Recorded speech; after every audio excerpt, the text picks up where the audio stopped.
ذا الحين قلطك الله أسألك بالله، الله احنا عرفناه بالعقل ولا لا؟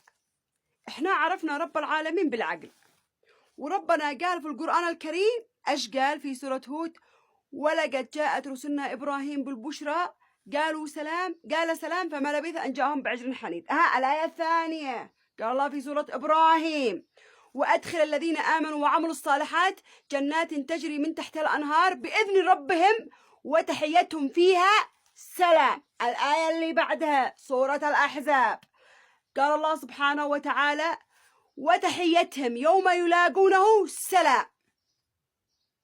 يعني تحيتنا إحنا المسلمين والمؤمنين والعرب السلام عليكم، سواء في الجية ولا في السيرة، سواء في الجية ولا في السيرة. وانت جالس تمكني مسيتو اصبحتو خريتو شخيتو شي معك خبر إن الشيطان شغال حتى في لكفك.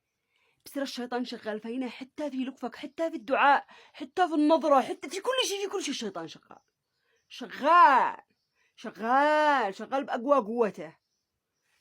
من أسماء الله الحسنى السلام. حتى العربي لما يسافر أي مكان في العالم لما يقول السلام عليكم يعرفوا أنه عربي ومسلم من السلام عليكم. تحيتنا في الأرض وتحيتنا في الجنة السلام عليكم. تحيات المسلمين السلام عليكم.